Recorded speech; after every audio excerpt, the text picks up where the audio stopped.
अस्सलाम वालेकुम dear students of pharmacy first once again आज फिर क्लास में यानी कि अनफॉर्चुनेटली स्टूडेंट्स जो है दे हैव नॉट पार्टिसिपेटेड। तो ये टॉपिक जो है इट इज़ वेरी इंपॉर्टेंट और 10 मार्क्स का जो है क्वेश्चन इसमें पूछा जाता है Urdu to English translation. Apparently it is very easy, ठीक है, लेकिन इसमें मार्क्स जो है वो सिक्योर करना it is one of the uphill task to do.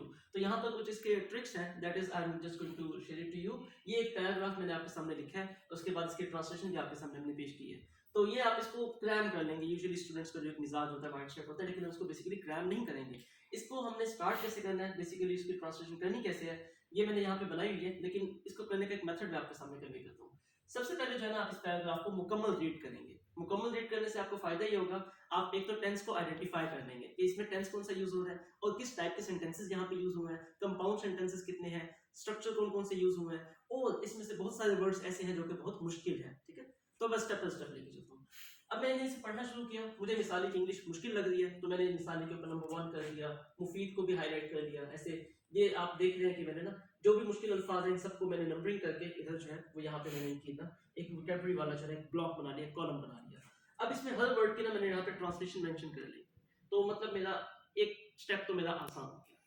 Vocabulary item मुझे मिल गया। दूसरे नंबर पे फिर मैंने इसका टेंस आइडेंटिफाई करना है। जब मैं इसका पूरा पैराग्राफ पढ़ रहा हूँ तो मुझे इसे पढ़ते हुए भी मालूम हो रहा है कि मुफीद शहरी होता है, अपना यकीन रखता है, कानून को पामाल नहीं करता। एक काम हमारा और भी आसान हो गया कि सेंटेंस यहाँ पे प्रेजेंट इंडेफिनिट टेंस यूज हो रहा है। ठीक है, तो प्रेजेंट इंडेफिनिट टेंस के रूल्स को वंस अगेन अगर हम रिवाइज करें तो वो सीधी सी बात है, इसमें डू या डज का इस्तेमाल होता है, इसमें एस ई एस का इस्तेमाल होता है, और यहाँ पे जो सब्जेक्ट है वो मतलब ये है कि सिंगुलर नाउन यूज हुआ हुआ है। तो सिंगुलर नाउन के साथ हम एस ई एस का एग्रीमेंट भी करते हैं। ये ट्रांसलेशन करते हुए मैं आपको मजीद क्लियर करता हूँ। तो एक छोटा सा सेंटेंस है और पैराग्राफ है, इसमें एक और अहम चीज जो है वो जो अरेंजमेंट दिया हुआ होता है ना, उस अरेंजमेंट को भी हमने साथ साथ फॉलो करना है। तो बिना ताकीद हम इसकी जो है ट्रांसलेशन को समझने की कोशिश करते हैं। मिसाली जो है वो हम एग्जाम्पलरी भी कहते हैं और आइडियल भी कहते हैं। मैंने दोनों वर्ड्स लिख लिए हैं, लेकिन जब मैं इसको ट्रांसलेट करने लगता हूँ तो मैं कहता हूँ एक मिसाली तालिब इल्म, एक को मैंने ट्रांसलेट किया एंड, मिसाली को मैंने एग्जाम्पलरी नहीं कहा क्योंकि वो मिसाल से मुतालिक हो जाएगा। ये मिसाली बंदा होता है कि जिसकी मिसाल पेश की जाए, बेसिकली उसे आइडियल कहते हैं। तो एन आइडियल स्टूडेंट अच्छा होता है, तो अच्छे के लिए मैंने इज गुड, और मुफीद के लिए मैंने कहा एंड, और है ना तो मैंने एंड लगा के बेनिफिशियल क्या होता है जी, सिटीजन। ये एक सेंटेंस हो गया। फिर दोबारा दूसरे सेंटेंस में वो हमेशा अपने हम वतनों की मदद करता है। अब मैं पहले इसका हम वतनों का मीनिंग देखना जी, कंट्री फेलोज या इनहेबिटेंट्स। तो मैं इसे कहूंगा ही, हमेशा को हम कहते हैं ऑलवेज। यहाँ पर बच्चे गलती करते हैं, यहाँ पर वो क्या करते हैं नॉर्मली बेसिकली ये एस जो है ना वो ओमिट कर देते हैं। एस को आपने ओमिट नहीं करना क्योंकि इसका एग्रीमेंट जो है वो सब्जेक्ट ही से हो रहा है और ही जो है वो यहाँ पे सिंगुलर है, तो सिंगुलर के साथ हम एस ही यूज कराते हैं।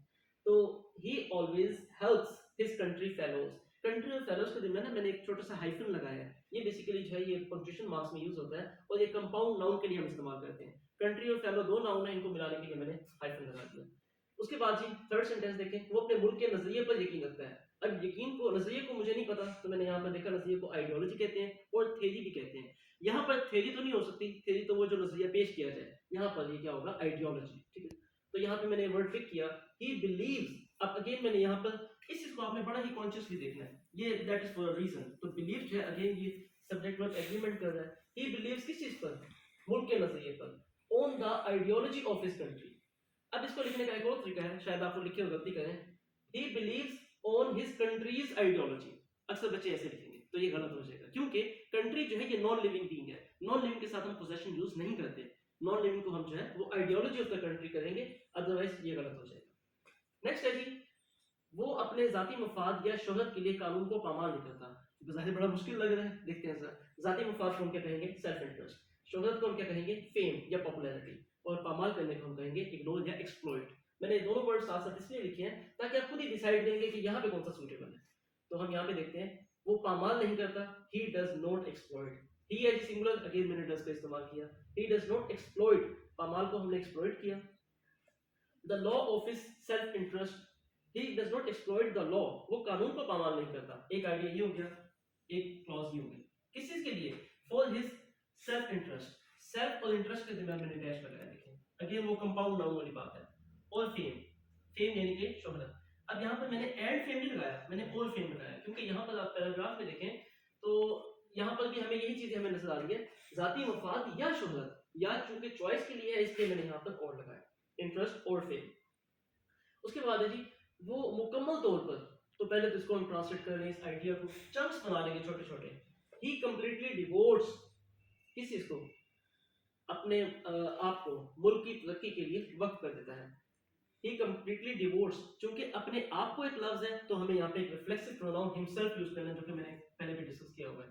किस चीज के लिए, for the progress of the country, अपने मुल्क की तरक्की के लिए। अगेन यहाँ पर भी वो आप एपोस्ट्रोफी वाली मिस्टेक करेंगे, जैसे कि आप इसको लिख सकते हैं फॉर हिज कंट्रीज प्रोग्रेस, ये बात गलत हो जाएगी। अगेन क्योंकि कंट्री जो है वो इसमें नॉन लिविंग है, तो कंट्री के साथ आप एपोस्ट्रोफी एस नहीं लगा सकते, तो कंप्लीट आपको लिखना पड़ेगा the progress of the country.